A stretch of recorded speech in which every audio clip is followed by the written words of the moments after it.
Hi hello welcome to my channel అండి. శాంతి vlogs. ఎలా ఉన్నారు? బాగున్నారా? నేను చాలా బాగున్నానండి. ఈరోజు చాలా త్వరగా రుచికరంగా వంకాయ ఫ్రైని ఏ విధంగా ప్రిపేర్ చేసుకోవచ్చు అన్నది నేను చూపిస్తానండి.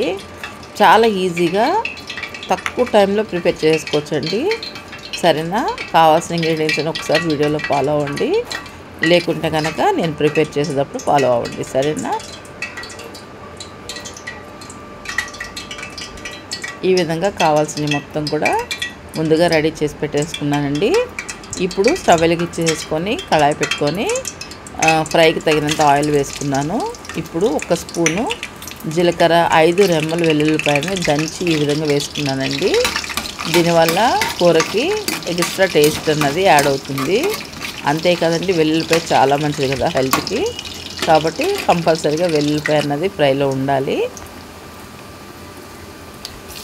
ఇలా వేగుతూ ఉండగా ఒక ఉల్లిపాయని, 4 పచ్చిమిరకాయలు, అలాగే 2 రెమ్మల కరివేపాకుని ఈ విధంగా సన్నగా చాప్ చేసుకున్నా కదండి, ఇవన్నీ వేసుకున్నాను. ఇవన్నీ కూడా 1 నిమిషం పాటు ఆయిల్లో ఫ్రై అవ్వాలండి. తర్వాత 1 స్పూన్ పసుపు, ఫ్రైకి తగినంత సాల్ట్ యాడ్ చేసుకున్నాము. సాల్ట్ కాస్త చూసి వేసుకోండి, వంకాయ ఫ్రైకి సాల్ట్ ఎక్కువ పట్టదండి.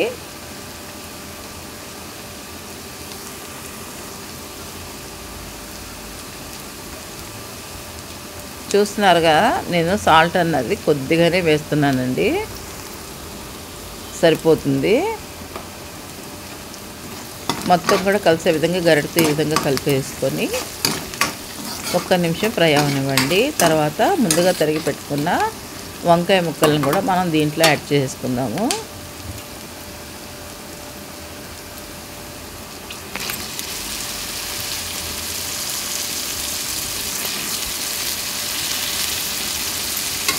ఇట్లా వేసేసుకొని మొత్తం కూడా ఆయిల్లో ఫ్రై అయ్యే విధంగా కలిపేసుకోవాలండి. కలిపేసుకొని మూత పెట్టి 5 నిమిషాలు మగ్గనివ్వండి.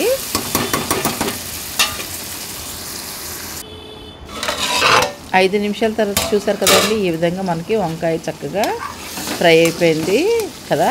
ఇప్పుడు ఈ ఫ్రైకి తగ్గట్టుగా కారాన్ని యాడ్ చేసుకుందామండి.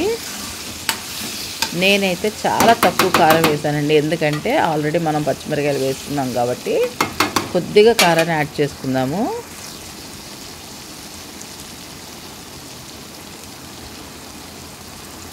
చూసారు కదా, కొద్దిగా కారం మాత్రమే వేసానండి.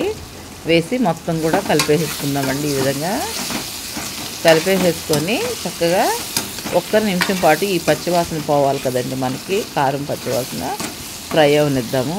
తర్వాత నేను ఏం చేస్తానన్నది చూద్దరు. కానీ ఇలా మూత పెట్టేసేసుకుందామండి. 1 నిమిషం పాటు ఫ్రై అవుతూ ఉంటుంది.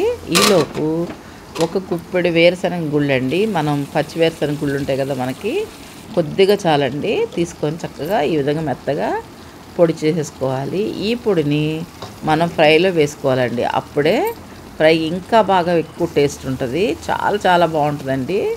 కంపల్సరీగా ఒకవేళ మీకు తెలిస్తే సరేనండి, తెలియకుంటే కనుక ఈసారి మీరు వంకాయ ఫ్రై చేసేటప్పుడు ఈ విధంగా ప్రిపేర్ చేయండి. మీరే చూస్తారు, చాలా టేస్ట్ ఉంటుందండి. సరేనా? కొంతమంది పల్లీలని మామూలుగా వేసుకుంటారండి.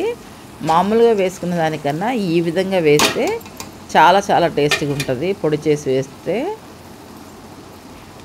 కొబ్బరి పొడి అలాంటివి కూడా వేసుకుంటారు కదా. ఈసారి ఈ విధంగా పల్లీల పొడి వేసి చేయండి, చాలా చాలా బాగుంటుంది. ఇట్లా చక్కగా సిమ్లోనే ఫ్రై చేసుకోవాలండి, ఎందుకంటే పల్లీలు మనం పచ్చివి పొడి చేసి వేసాం కాబట్టి కొంచెం ఫ్రై అయ్యే వరకు ఈ విధంగా ఫ్రై చేసుకోవాలండి.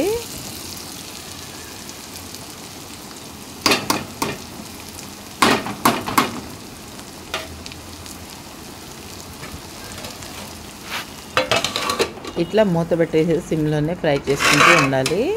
చూసారు కదండి, చక్కగా ఫ్రై అయిపోయింది. మనకి ఆయిల్ కూడా నీట్గా బయటకు వచ్చేస్తుంది కదా. ఇంతేనండి, ఎంతో టేస్టీ అయిన రుచికరమైన వంకాయ ఫ్రై రెడీ అయిపోయింది. నేను చెప్పిన విధానం చూపించిన విధానం మీకు నచ్చితే like and share and subscribe my channel.